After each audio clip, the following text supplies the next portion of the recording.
Baruch. Baruch. Yitzchak. Yitzchak. All right, okay. Yes. Your name is? Yishai. Yishai. Okay, now we're talking. You don't want a Mordechai. pencil? So you can Okay. write down? Give me another name. Eliyahu. Eliyahu. Okay. Navi. It's got to be difficult. then. All right, gentlemen, we're starting the second paragraph of Kidushin. See if we can finish up a sugi or two over here. Let's see how it rolls. Ish mekadesh bo v'shlucho.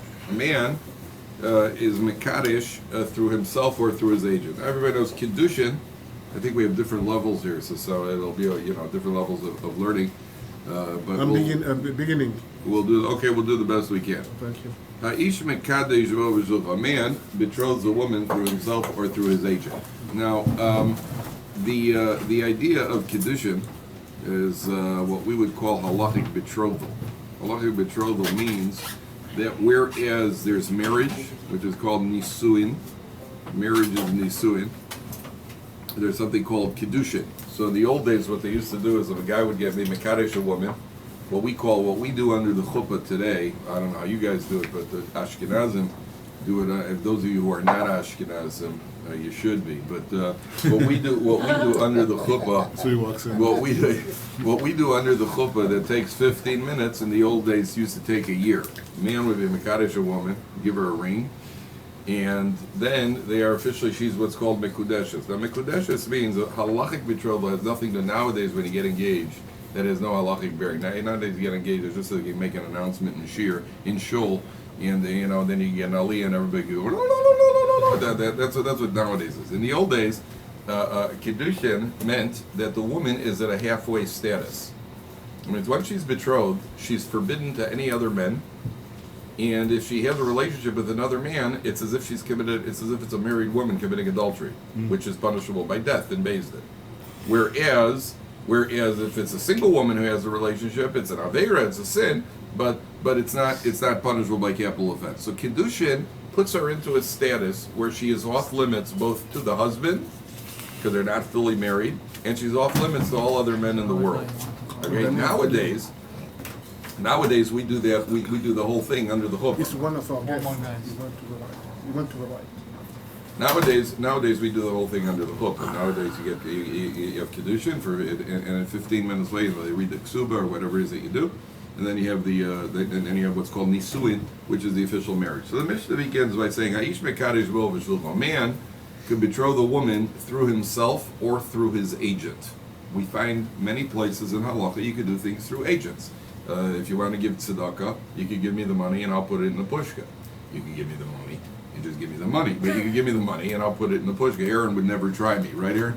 You would never give me the money to be your shliach. But you could do a lot of things. You could do a lot of things through a shliach. In halacha, there's a concept called agency. There are certain things you cannot do through a shliach. I cannot say, Reb Shmuel, please do me a favor tomorrow morning, put on tefillin for me. Right, that I'm going to sleep late. You be my shliach to put on tefillin. That I cannot do. There are certain times you can make an agent, and certain times you cannot make an agent.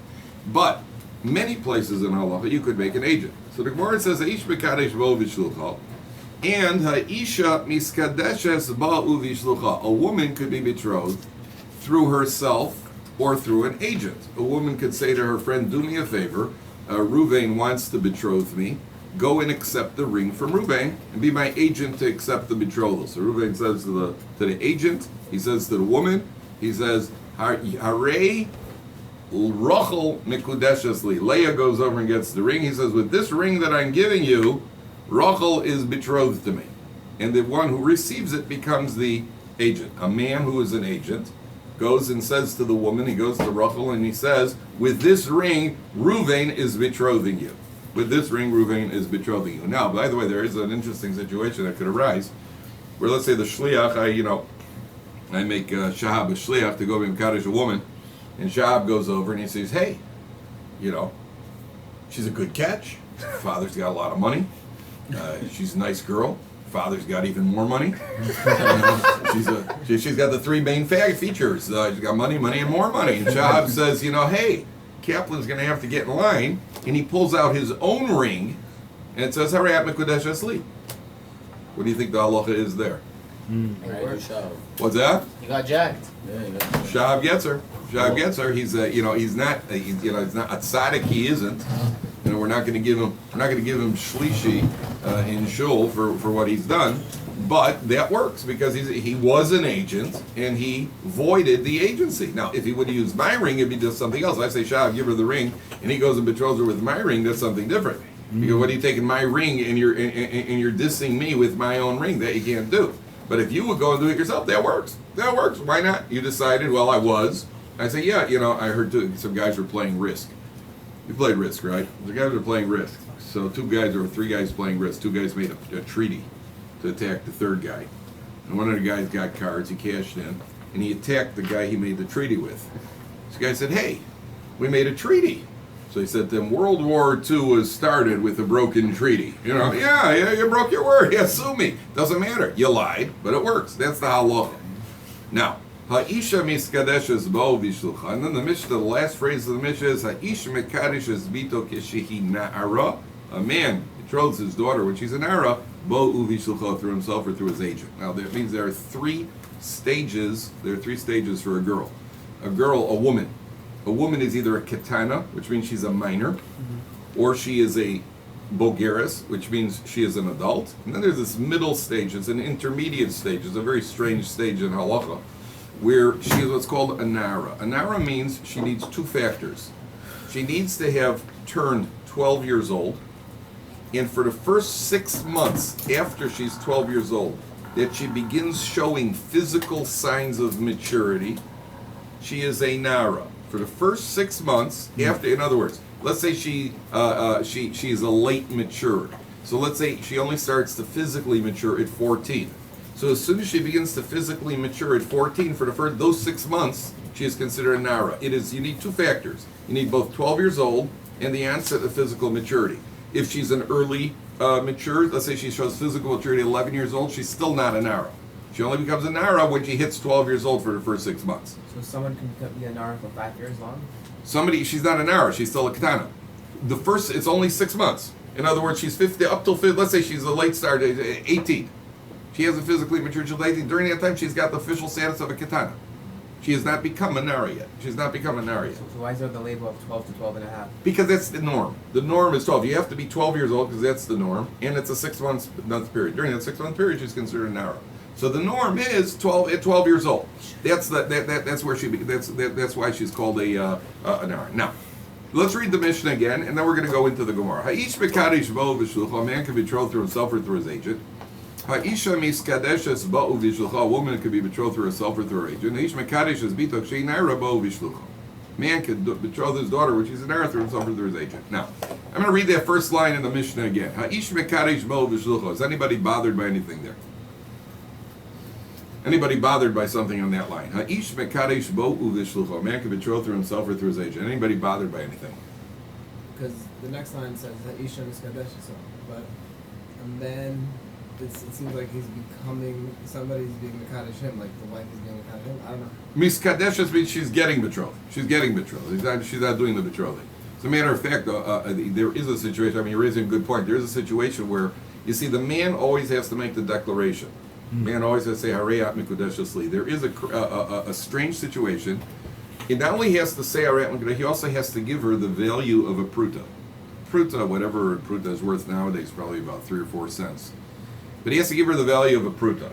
And he has to say Harayat Mikudeshasli. There's actually a situation where the woman could give the man something, and the man makes the declaration, and she still works. How could it possibly be that a woman gives a man something, and he makes the declaration, Harayat Mikudesha, sleep by my receiving it, and it works according to Allah?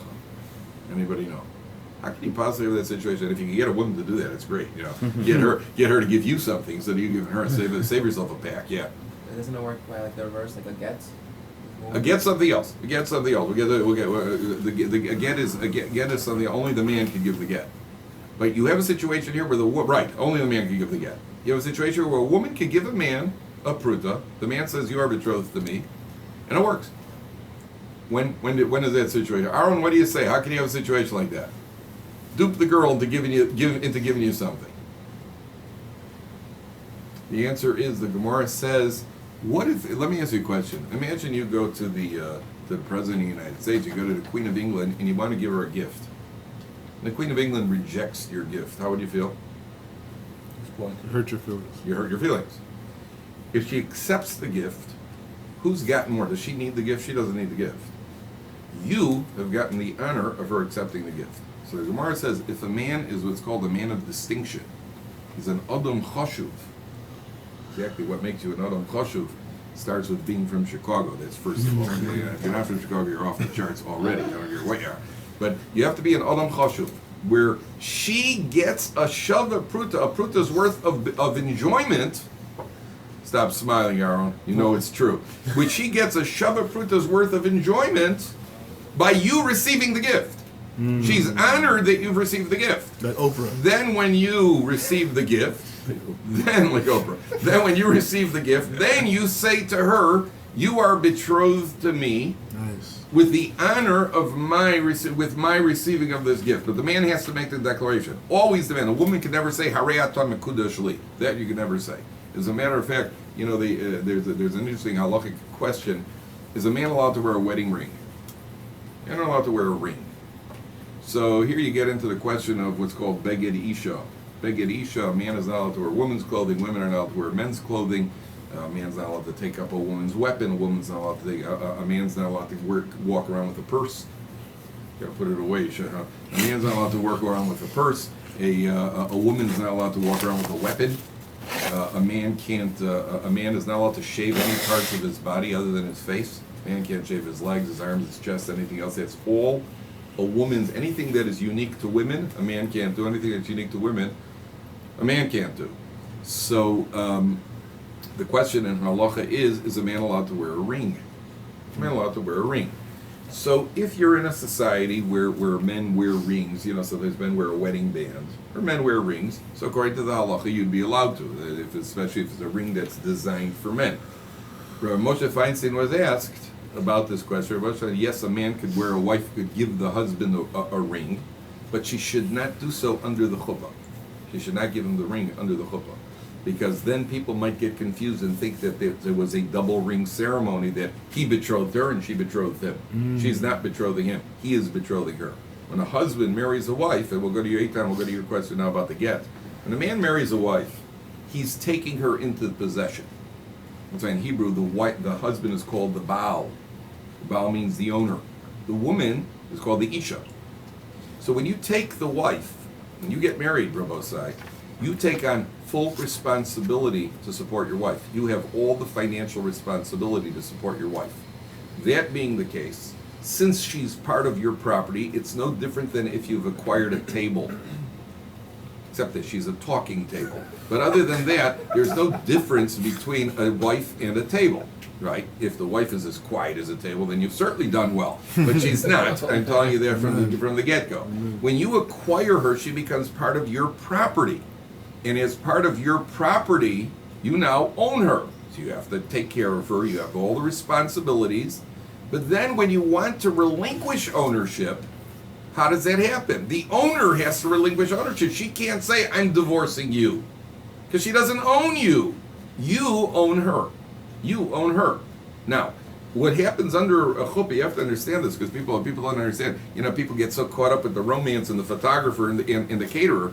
Do you know that under the chuppah, there is a legal transaction taking place? A legal transaction. When you give your wife a ring, what she is doing is, for lack of a better word, there is no word in English to describe it, she is selling herself to you. She is selling herself to you. She is transferring ownership of herself to you in exchange for that ring.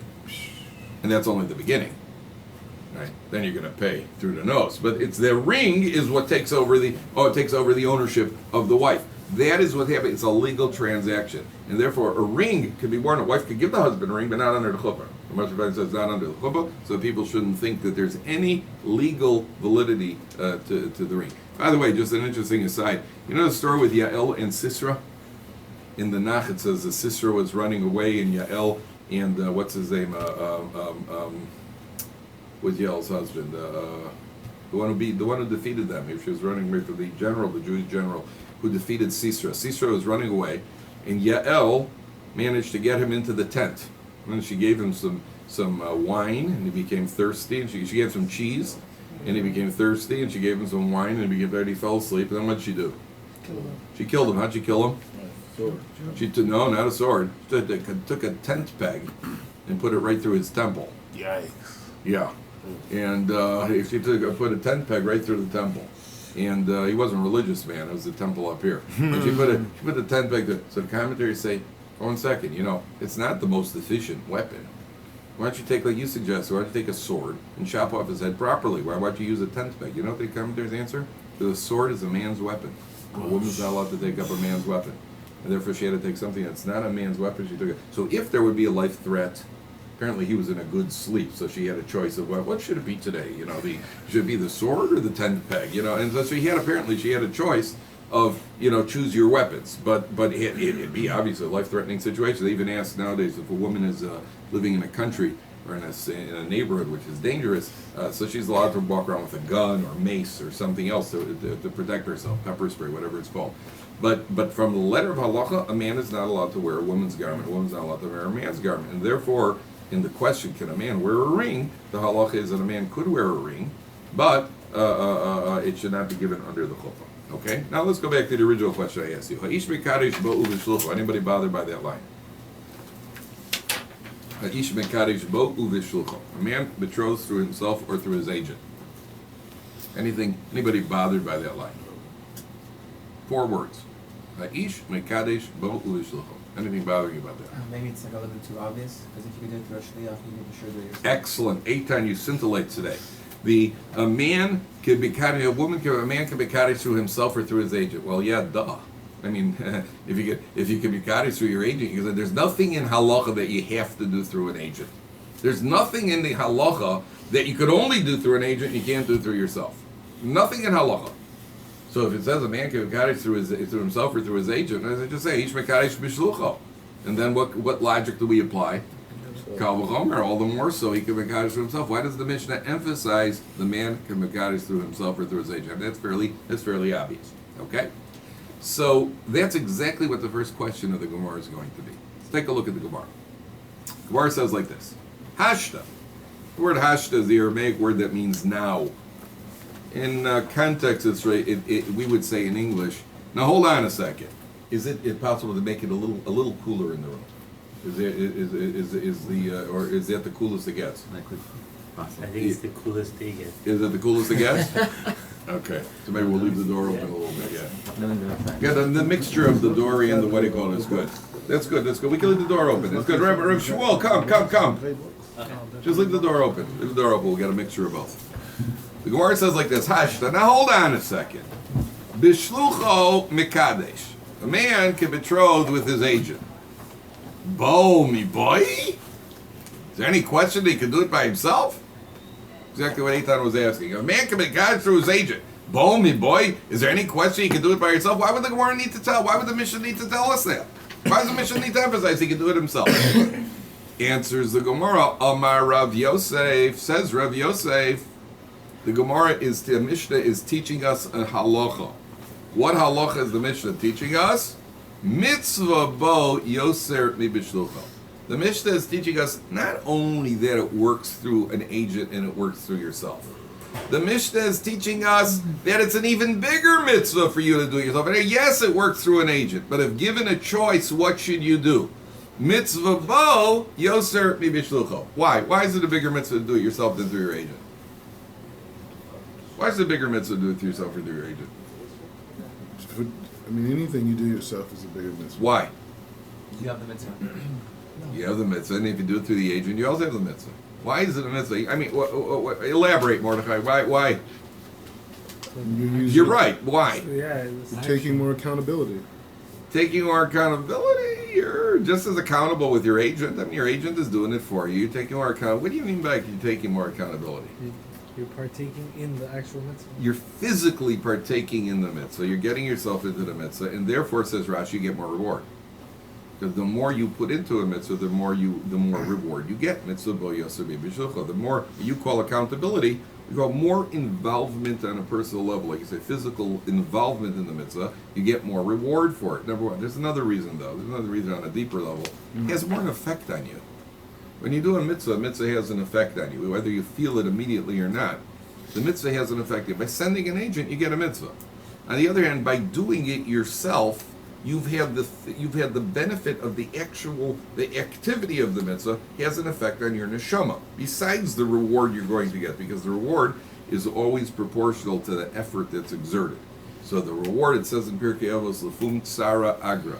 The reward is proportional to the difficulty invested in the mitzvah. So if you do it yourself, obviously that takes more of an exertion than doing it through an agent. Say building a sukkah. Like building a sukkah is actually a hechsher mitzvah of building the sukkah, and anything else that you do, the more you do by yourself, the more you put into it yourself, the more you, the more the reward. Then the Gemara gives an example. Ki hadi Rav Safra machrich reisha. Rav Safra would singe heads. The head over here being spoken about is the head of an animal. Erev Shabbos, when they were preparing for Shabbos, so they used to eat the head, they used to eat the meat, so they had to singe off the hairs of the animal. Rav Safra was one of the Amoraim. He would actually go and do that in himself. He would get involved in the preparations for Shabbos. Safra had somebody else in the house who could go singeing the head of an animal. It's not very clean work. And he would go and do it himself so he could be involved in the preparations for Shabbos. Rava Molach Shibuta. Rava would salt the fish. Rava would salt the fish. Now, the Mishnah right up until this point, the Gemara is telling us that we have one lesson that we've learned here. And the lesson is mitzvah bo yoser mibishlucho. The bigger mitzvah for you than your agent. Okay? Now, any questions on this so far? Anything not clear so far? Go ahead. Where is the makor for that? Like in the Torah, that the shliach is less than Svara. It's a svara that if you are involved in it, you're getting more. Obviously, you should do it so that you get more involved. It's a svara. Good question. It's a svara. It's logical that mitzvah bo yoser b'shlucho. Logically, it's a bigger mitzvah for you than your shliach. thing, but you would think if you got the schar of the mitzvah, then you could say it's equal and everything is. Good. It's like any svara. The svara is that, and that's one svara. And the other svara is that, well, logically, if you're involved with it, it's a bigger mitzvah for you because the mitzvah is your mitzvah. So the svara is that for you to do it. You're right. Like any svara, Rosh Shammai and Hillel, whenever they disagreed on svara, and ultimately, different. Each one heard it a different way. That's always when you weigh up svaras, how you decide. Well, this one seems to weigh more than the other one. Good question. What's a svara? What's the svara? What is a svara? Oh, a svara. Sorry, what is a svara? A svara is a logical approach as opposed to an approach based on a source.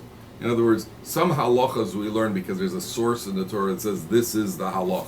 You don't eat pork because it says don't eat pork. And so there are other halachas that are learned from a svara. It is a logical conclusion that you arrive at based on, the logic says this is what we should do. That's what a svara is. Okay, now the Gemara is going to do a little bit of an about face. Ika de Amri. The words Ika de Amri literally, Ika de Amri means there are those who say. Literally, Ika de Amri means there are those who say. Ika de Amri, when you're learning Gemara, Ika de Amri always introduces an alternative view, an alternative version of what was just said. Okay? So sometimes the Gemara will just introduce an alternative opinion. Ika de Amri introduces not only an alternative opinion, it's an alternative version of what was actually said in the Gemara. Because sometimes the versions, they're different. Gemara is compiled of discussions that took place in different yeshivot. So you have the discussion that took place in Lakewood, and you have the discussion that took place in the Mir Yeshiva, and you have the discussion that took place in the Panovich Yeshiva, and then somebody sits down and writes it, and he says, well, I heard it this way, and he says, I heard it this way. And it's essentially the same discussion, but in our yeshiva, this is what the version was. In our yeshiva, this is what the version was. And then the Gemara brings down all of those opinions. So the Gemara says, Ika da Amri. There are those that say, gentlemen, is it warm in here? Are you warm? Is anybody warm? Okay. Are you okay? I'm freezing. You're freezing. Excellent. So the Gemara says, Ika da Amri. I think you're getting it. You're getting the full blast of the air conditioning. Ika da Amri. There are those that say, no. You're misreading the Mishnah. Biha, doing it this way, in other words, to betroth a woman with an agent, Isura nami isbe. Indeed, there is a prohibition. There's a prohibition. Meaning, that when the first line of the Mishnah says, Ha'ish mekadesh bo uvishlucho. So again, what was the central question here? The central question was what? Why do we need the word bo? That was the central question. The first answer we gave was that it's emphasizing what? Obvious. That it's a bigger Mitzvah. mitzvah for you than your shliach. Comes along the Ikadam, he goes, says, no. It's not why he says the word bo. No. The bo is emphasizing something else. You know what bo is emphasizing? Ha'ish mekadesh bo uvishlucha. Mean bo, you should do it.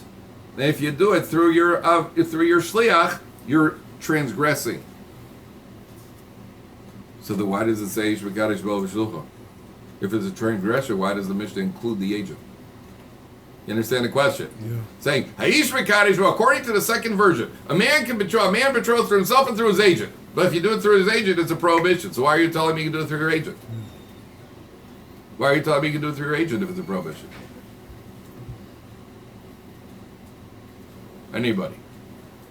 If it's a prohibition, so why is the Mishnah saying you can do it through yourself or through your agent?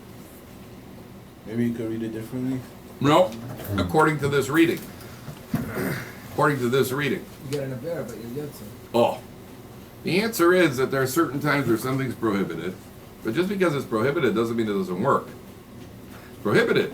Shouldn't have done it. But it works. Sometimes it doesn't work. Imagine, a man goes up to his sister and says, Harayat mikudeshesli. Man betroths his sister. Does it work? No. After the fact?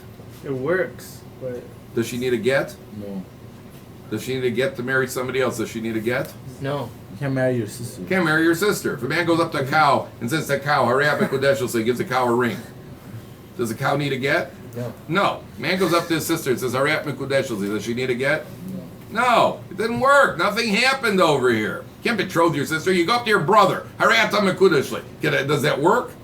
Does that work? No comments, Aaron. Does that work? The answer is depends which coast you're on. I understand, but the answer is it doesn't work. The answer is it doesn't work. And does your sister need a get? No, she doesn't need a get. Now, let me ask you a question: is a Kohen allowed to marry a divorcee? No. What if a Kohen marries a divorcee? What's the Harayat Makudeshesli? What's the works. halacha? It works. It's usher. You shouldn't have done it. It works. She needs a get in order to marry somebody else. Can you use a shliach to betroth a woman? Yes. Can you use a shliach to betroth a woman? Yes. Can you use a shliach to betroth a woman? I can't hear you. Yes. No! Can you use a shliach to betroth a woman? What did we just say? Prohibition. V'ha isura nami, say it's usher to do it. But if you did it, it works. Shouldn't have done it. That's the second version. The first version is telling you that it works with you and it works with yourself. Second version is telling you it works. They shouldn't do it. Let me ask you a question. What happens if you take a piece of bread and you pick up a piece of bread and say, on a piece of bread? What's the halacha? Still. You made Is it good? Works or it doesn't work? Doesn't work. It works. It works. Shahakol works Covers on everything. anything. Everything. Are you allowed to do it? No. No, you're not allowed to do it. Just because it works doesn't mean you can do it. It works after the fact. That's, the Hebrew word for after the fact is? B'di'evet. B'di'evet means b'di'avad. B'di'avad. After he's done it. That means you're not allowed to do it. You're not allowed to do it. You can't go, hey, watch this, guys. I'm so cool. I made a shakol on bread. I started eating. No, you're not allowed to do that. Not allowed to do that. If you did it after the fact, it works. But you're not allowed to. B'di'evet means, anytime you see the word b'di'evet, people think b'di'evet means secondary choice. B'di'evet means, well, I could do it l'chatchila. B'di'evet is a secondary choice. B'di'evet doesn't work. That's not b'di'evet. If you do the dishes at home, well, maybe you should. If you do the dishes at home and you wash off the dishes, but you don't use soap, does it work? B'di'evet. That's right. It's b'di'evet. It works. If your wife finds out what you did, well, you can't say you didn't do the dishes. B'di'evet, it works, but she ain't happy. Right? You ain't happy. That's b'di'evet. I had a guy once ask me at Or Samech, two guys were having an argument. The guy says to me, Rabbi, isn't it true that shahakol works for everything? I said, yeah. He says, well, he heard thunder and he made a shahakol. Guy heard a halacha. Shahakol works for everything. So he heard thunder and he made a shahakol. I said, sorry, buddy. You know, I don't even know what the afterbrought is on thunder. You know, you made a shahakal on thunder. That doesn't work. Shahakal doesn't work. I had another guy. There's another guy came to an Arachim seminar. You know what Arachim is? It's this outreach group in Israel called Arachim. So they were sitting and they had a dinner for the graduates. What do you call the guys who finish a program? What do they call the alumni of Arachim? You heard the story, right? They had a dinner for the alumni for the Arachim alumni. So they got together and they served dessert. They served watermelon. So one of the guys picks up a piece of watermelon and says, so the Rav, one of the Rabbanim was there, he walks past and he says, listen, you're Yotzei, but the correct bracha on watermelon is Adama. He says, I make a sha'akal. He says, yes, I know you make a sha'akal, I heard you, but the correct bracha is Adama. He says, well, I make a sha'akal. He says, well, why do you make a sha'akal? He says, in the 1973 war, we were on the Golan Heights. We were in a tank division. Israeli soldiers, we were in a tank division. And we were surrounded by Syrian tanks. And we were goners. We were about 6 tanks, and we were goners. We knew we were goners. So one of the guys says over the walkie-talkie, he says, "Does anybody know how to pray?" It was a whole group of secular guys. Nobody knew a word of prayer. There was one guy from a kibbutz who knew one thing. He knew how to make a sha'akal. So the guy says, "Baruch Hashem l'gavacham sha'akol yibivro." Somebody, boom! They knocked out a Syrian tank. So everybody in unison started saying, "Baruch Hashem l'gavacham sha'akol yibivro." Started knocking. I said, "We all survived. Knocked out all the Syrian tanks." Says, "Rabbi, it's good enough for Syrian tanks. It's good enough for watermelon." So he decided to make a sha'akal on watermelon. Okay, the logic is, it's a nice story, but logic doesn't work. It's only b'diavad, it doesn't work. So the Gemara is telling you, Ike de Amri, Beha Isura Nami. I wonder if the Syrians answered Ame. Ike de Amri, Beha Isura Nami Isbe. There's also a prohibition here. What's the prohibition? Now, why should there be a prohibition? Anybody, without looking inside, why should it be prohibited to use your agent? If it works, why should it be prohibited to use your agent? The conflict that I'm thinking of is like Abraham used the agent for Itzhak's. Good. We're going to get to that in a second. Okay. Good. Hang on to that. Hang on to that. What if your agent? What if you were to go and see her, you might change your mind. Or like You're you might close. see something that you. Oh, very good, very good. Very good. Take a look. Ikadamri. Others say Beha Isura Nami Isme. There is a prohibition here. Why is there a prohibition? Kidei Rav Yehuda Amarav, in keeping with the lesson of Rav Yehuda in the name of Rav. The Amar Rav Yehuda Amarav. Rav Yehuda says in the name of Rav, Asur la'adam she'yekadesh es ha'isha. A man is not allowed to betroth a woman ad she'irena, unless he sees her. Why? Shemayira badavar meguna, he might see something unsightly. V'tisgane olav, and she will become repulsive to him. V'rachmana Amar, and the Torah says, V'ahavta l'recha kamocha. The Torah says you should love your fellow as yourself, which by the way applies to your wife as well. And therefore, you can't send a shliach to betroth a woman for you, because what if he comes back? He says, "Okay." He said, "Did you find one for me? I got one for you." And then he meets his wife, and he's not too happy, right? He's not, he sees something and says, "I can't live with that." Now, there's two things here. The Gemara doesn't say she has to be gorgeous. Contrary to popular belief and popular practice and popular everything, she doesn't have to be gorgeous. And after you marry her, she won't be gorgeous anyway. Right? That's what the panic button for most husbands is. When they marry her, they think she's gorgeous. You know how long that lasts? Until you get to the chuppah. Right? I remember a guy telling me he married a girl, attractive girl. He told me, you know what he's thinking under the chuppah? He was looking at her thinking, I didn't realize she had so many freckles. Be well, Aaron. I didn't realize, because you become very, very critical. At that point, you become very good, and you realize, you know what? I'm locked out now. Everything else is off limits. Exactly. Now I'm committed. Somebody once said they found a food that cures romance. There's a food that takes away romance. It's called wedding cake. Right? Because when all the romance, the problem is that we've been kidnapped by the media, by Hollywood, by everything we've been raised with. And if a person understands that at the moment of truth, sure, she has to be you have to be attracted to her. It doesn't say gorgeous, and it says don't be repulsed. Don't be repulsed by her. And therefore you can't send an agent if a woman is going to become, what if he comes back with a woman who's repulsed? Then you're going to live your life with her. and you're going to constantly transgress the prohibition of the Haftalurecha Kamocha. You're supposed to love her, and if you don't love her because you're repulsed by her, then you're transgressing. Once you make your own choice, and you find out you've been deceived like everybody else has, right? That's too bad. You made your choice. You chose it yourself. But if before the fact, if a shliach does it for you, then you're flirting with trouble because you may find her repulsive. Now, Mordechai brought up an interesting point. Let's lay down a premise first of all. There's an interesting premise in the Torah. Have you ever heard the idea that the Avos, Abraham, Yitzchak, and Yaakov, kept the entire Torah before it was given? You ever hear that idea? Yeah. They kept the entire Torah before it was given. However, they knew the Torah, whether they generated on their own, they knew it intuitively. However they knew it, they kept the entire Torah. That being the case, we got a problem here. Problem number one is that it says that when Avram Avinu was going down to Egypt, at a certain point, they crossed the water, they crossed the bridge, and Avram Avinu saw Sarah's reflection in the water. And he saw that she was beautiful. And he said to her, "Oh, we got a problem over here because we're going to go out to Egypt and you're beautiful. You know, they're going to end up taking you. You know, I'm in trouble here." Okay? So, according to Mordechai, if Avram Avinu kept the entire Torah, how could it be that only now he found out and discovered that Sarah was beautiful? Did he look at her when they first got married? If Avram Avinu kept the entire Torah, how did he not look at Sarah when they were going down to Egypt? He only found out when they're going down to Egypt. They've married already 80 years. Mm-hmm. How is it that Avram Avinu only found out about now? Good question, isn't it? I think it also applies by Yitzchak. Well, that was what Mordechai was asking by Yitzchak. How did Yitzchak get married? He said to Eliezer. Maybe we shouldn't see our wives before we get married. Yeah, that's a machlokas between you and the Gemara. The Gemara says you should, right? So how do you do that?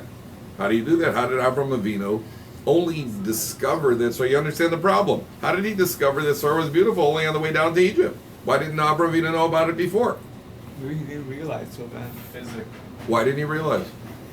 I mean, he didn't see her the first time. He didn't go out with her. He met her. He married her. He had to have looked at her before he got married to make sure she's not what do you call it then? Why should he only realize it now? There is a medrash that says he never looked at her. And there's a medrash that says mitoch tznius, and therefore what? It wasn't a big deal for him in the beginning of marriage until when they wanted to go to Egypt. In other words, Well, you knew other people were going to look at it. So one of the approaches the commentators say is that it only applies to somebody who cares about these things. Avram Avinu for himself, he couldn't care less. And according to the Medrash, they never looked at her. Certainly, he knew he was never going to look at her, so it doesn't make a difference. But now that they're in a situation exactly as you say, very good. That's one of the answers that's given. One of the answers given is that this halacha only applies to somebody who plans on looking at his wife. What if a man's blind? Man's blind, he can't get married? What if they cure his eyes one day? Imagine the guy's married, they cure his eyes. He says, "Hey doc, make me blind again, will you?" The guy said, "Never mind. I was happier the first way." Yeah, you understand. So if Avram Avinu, according to the Mepharshim, if Avram goes down to Mitzrayim, he only because he never thought about it, never bothered him. That is one of the approaches among commentators. Another approach is, of course he looked at her. Of course he looked at her. He looked at her because Allah is you have to look at her. But then he never looked at her again. And all of a sudden, 80 years later, 70 years later, 50 years later, he looks at her reflection in the water. He says, "Wow, you're still beautiful." That was the surprise to him. Of course he looked at her. If he kept the halacha, he had to have looked at her. 50 years later, he sees her 70 years later, whatever it was, he looks at her reflection in the water. And he says, "Hey, for a woman who's 99, you're not bad." Most 99-year-old women or 89-year-old women are not head turners anymore. I was like, "Hey, what's going on here? We got trouble." Right? And at that point, Avram Avinu says, "Okay, now we're going to have to hatch the plot." Question number one. Question number two, what about Yitzchak? Yitzchak had a problem. He can't leave Eretz Yisrael. Because Yitzchak was he can't leave Israel because Yitzchak was brought up on the altar. He was a korban on the altar, so he can't leave the land of Israel. So now what's Yitzchak going to do? Yitzchak needs a wife, and he can't marry any of the locals. So what does Avram Avinu do? He sends Eliezer, and Eliezer finds him a wife. Yeah, but Yitzchak never saw her, and he betrothed her. According to the Chazal, he betrothed her before he left. He was the shliach, exactly this halacha. He betrothed Rivka before she ever left home. Because her parents weren't about her to let her go wander around with some strange guy unless she's already betrothed. So he showed the document that Avraham Avinu transferred all his property to Yitzchak. They agreed to the match, and Yitzchak was betrothed. Rivka was betrothed to Yitzchak. How could they do such a thing? Also, the shliach was the guy. Leave that out. However it is that they did it. Avraham Avinu theoretically was also. I mean, that was before the Torah was given. But how did they do such a thing that he betroths her without ever having seen her? So the answer is, the commentaries say that this halacha that you're not supposed to do it is only under such circumstances where you have no alternative. If you have no alternative, then you don't do it. But if you have an alternative, there's no alternative. Because just like he's got to get married. So if there's no alternative, so then you're allowed to do that because obviously he has to get married. Now, I personally think also that may be one of the reasons why the Torah emphasizes that Rivka was very beautiful. Because Eliezer takes one look at Rivka and says, there is no way he's going to be repulsed by her. So you've taken care of the problem. You've taken care of the problem that Yitzchak isn't going to repulse. It's pretty much established that she's not repulsive. Therefore, you can take the chance. But even without coming onto that, if you're under circumstances where you're not able to see her in advance for whatever reason, then like a blind man, you don't have to say, well, he's blind, so he better not get married because one day they may cure the blindness. He's a blind man, he has to get married. So the halacha is he's allowed to betroth her.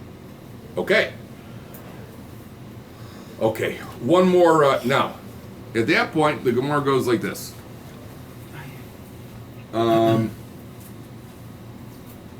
So let's read this line again. Amar Rav Asr lo Adam she'ekadesh es ha'isha ad shirena she'mayira ba davar meguna v'tizgana alav. Rachmana Amar v'avta l'recha kamocha.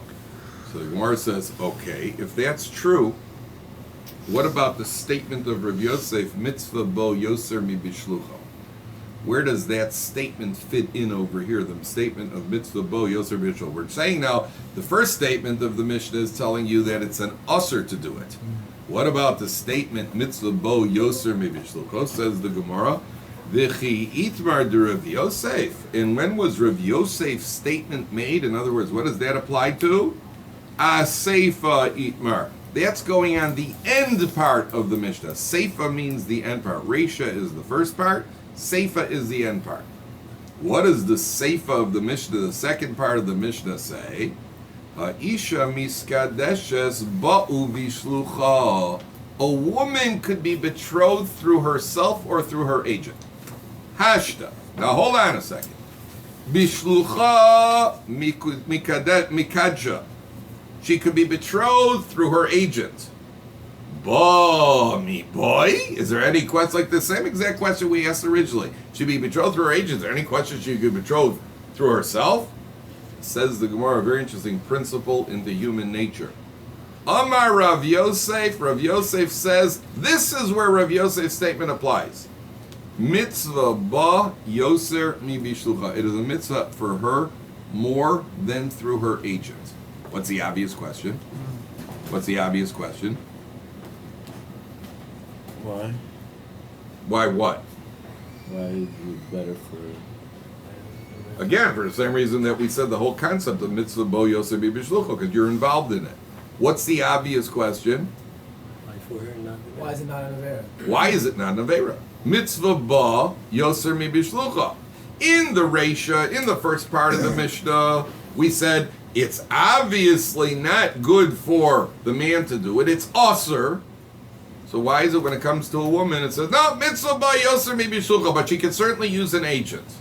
What about the fact that there should be a prohibition? What's the answer? Says the Gemara. So Gemara gives again the same example. Like Rav Safra used to singe the heads.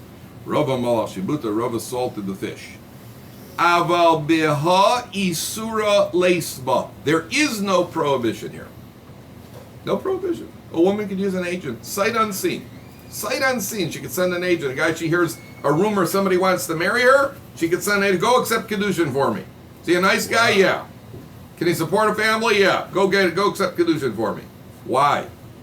Kid de Reish Lakish, in keeping with the principle taught by Reish Lakish. Reish Lakish, Chaf Dalad Reish Lamed, stands for Kid de Reish Lakish. The Amar Reish Lakish said, Tav, it's an Aramaic saying, Tav lemesav tandu, better to sit two bodies together, milamesav armalu, than to sit alone as a widow. In other words, psychologically, a woman would rather be married to just about anybody than not be married at all. So we don't have to worry about a woman being repulsed, because more repulsive to her is the idea of being a bachelorette. So that's number one. Number two, besides because just the way things work between men and women aren't as focused on a man's beauty as men are focused on women's beauty. So we don't have to worry that a woman will be rejected or repulsed by her husband, because her husband is somebody she'll, as long as he's basically okay, basically average, she'll marry just about anybody. If the husband treats her well, she's anyway going to love him. If he doesn't treat her well, she's anyway not going to like him. A man doesn't work that way. If the wife treats him well, she's still got to look good. The man is always conscious. The man is always focused on that. Therefore, it's not a mitzvah. Tav lamesav tandu milamesav armalu. Since psychologically a woman would rather be two together than by herself. There's no prohibition over here for a woman to accept the Kidushin through her agent. She could send an agent. The agent could accept the Kidushin for her, and there's no prohibition. That's what Reish Lakish is saying. Now, there's another statement. The Gemara says, more than a man wants to get married, a woman wants to be married. In other words, a woman wants to get married more than a man wants to get married. Why is that? So part of it goes to the initial creation of the woman. Man is created, and what does it say about the woman when she was created? Eselo, I will make Ezer Kenegdo. Helper. I will make a helpmate. In other words, her main role in life is to be an assistant. If you haven't got a boss, you can't be an assistant. The man's role in life